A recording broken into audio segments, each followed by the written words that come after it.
4 जून के बाद जो आने वाला हफ्ता है उसके बाद से स्टॉक मार्केट में रैली देखने को मिलेगी और बहुत सारे कंपनीज के शेयर्स में आपको फिनोमिनल ग्रोथ दिखाई देगी। इस बात का डिक्लेरेशन अमित शाह जी ने पहले भी दे दिया था और नरेंद्र मोदी जी ने इस बात को कंफर्म कर दिया है कि 4 जून के बाद से जो टाइम पीरियड स्टार्ट होगा उस टाइम पीरियड में स्टॉक मार्केट में रैली दिखाई देगी। हर साल जब ऐसे इलेक्शन होते हैं तब मार्केट काफी ज्यादा वोलेटाइल होता है और इलेक्शन होने के बाद जब गवर्नमेंट फॉर्म होती है तो उस गवर्नमेंट के फॉर्म होने के बाद से मार्केट में काफी ज्यादा तगड़ा रिटर्न दिखाई देता है। अगर आप लोग 2019 के टाइम पीरियड को भी देखेंगे तो 2019 के टाइम पीरियड में भी ऐसा ही हुआ था। गवर्नमेंट फॉर्म होने के बाद स्टॉक मार्केट में 3 महीनों में ही काफी ज्यादा तेजी से ग्रोथ दिखाई दे रही थी। लेकिन आपको 4 जून से पहले कौन कौन से सेक्टर्स में इन्वेस्टमेंट करना है, कौन सी कंपनीज के शेयर्स में इन्वेस्टमेंट करना है, इसके बारे में मैं आपको बताऊंगा। आज के इस वीडियो में मैं आपको 5 ऐसे पीएसयू स्टॉक्स के बारे में बताने वाला हूं जो कि डेफिनेटली 4 जून 2024 के बाद यानी कि न्यू गवर्नमेंट फॉर्म होने के बाद रैली कर सकते हैं। बिना किसी देरी के शुरुआत करते हैं आज की इस वीडियो की।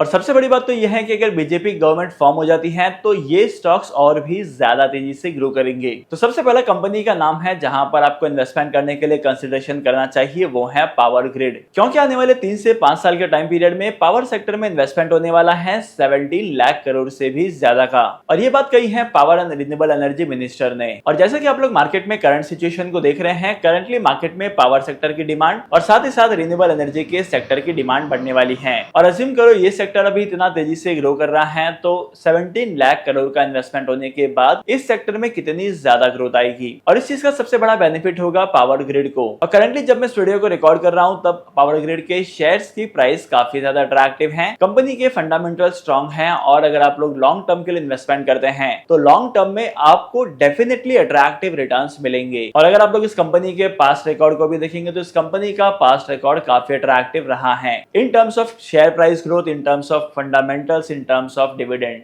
इस कंपनी की हर चीज में ग्रोथ आते जा रही है। अब शायद आपके दिमाग में यह आ रहा होगा कि पावर ग्रिड को फायदा क्यों होगा। पावर ग्रिड का फायदा इसलिए होगा क्योंकि मार्केट में जितने भी ट्रांसमीटर इलेक्ट्रिसिटी को सप्लाई करने के लिए लगाए जाते हैं उसमें से 85% तक की सप्लाई पावर ग्रिड ही करता है। तो अब फायदा लग रहा है ना इन्वेस्टमेंट करने का। इसके बाद सेकंड नंबर पर है इंडिया के लार्जेस्ट रेलवे की कंस्ट्रक्शन कंपनी और इस कंपनी की ऑर्डर बुक है 65,000 करोड़ की। और इस कंपनी के शेयर का नाम है रेल विकास निगम लिमिटेड। अगर आप लोग इस कंपनी के शेयर को 4 महीने पहले के टाइम पीरियड में देखेंगे तो यहाँ पर ग्रोथ का परसेंटेज काफी ज्यादा अट्रैक्टिव था। कंपनी के शेयर की प्राइस लगातार ग्रो करते जा रही थी और साथ ही साथ रेलवेज के अदर सेक्टर के शेयर की प्राइस में भी ग्रोथ दिखाई दे रहा था। तो डेफिनेटली आप लोग रेलवेज में आरबीएनएल के शेयर्स में इन्वेस्टमेंट कर सकते हैं। करंटली कंपनी की वैल्यूएशन अट्रैक्टिव है। अब इसके बाद तीसरे नंबर पर मैं ऐसे स्टॉक के बारे में बताने वाला हूं जहां पर आप लोग इन्वेस्टमेंट करके एक साथ में 3 सेक्टर का एक्सपोजर ले सकते हैं क्योंकि ये कंपनी मार्केट में 3 सेक्टर्स में काम करती है और तीनों सेक्टर की कंबाइंड ग्रोथ आपको यहाँ पर देखने मिलेगी। अब ये 3 सेक्टर कौन कौन से हैं? Sector number 1 solar, sector number 2 semiconductors और सेक्टर नंबर 3 है डिफेंस का।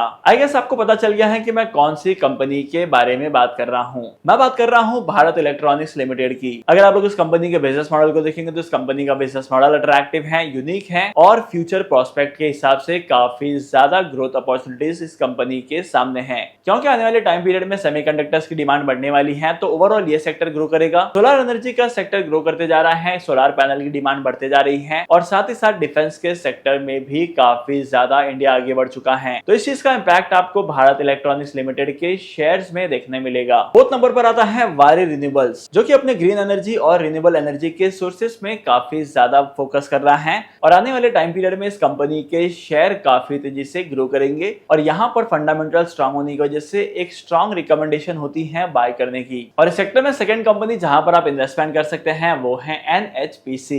इस कंपनी के फंडामेंटल्स भी स्ट्रॉन्ग है और करंटली सपोर्ट लेवल पर चल रहा है। तो अगर आप लोग इस कंपनी के शेयर में लॉन्ग टर्म के लिए इन्वेस्टमेंट करते हैं तो आपको अट्रैक्टिव रिटर्न्स मिलेंगे। और last but not the least आप लोग इन्वेस्टमेंट कर सकते हैं SBI बैंक में, यानी कि अभी लंच टाइम है बाद में आने वाले बैंक में। और सबसे बड़ी बात तो यह है कि अमित शाह जी ने भी यहाँ पर इन्वेस्टमेंट किया है 30 लाख का।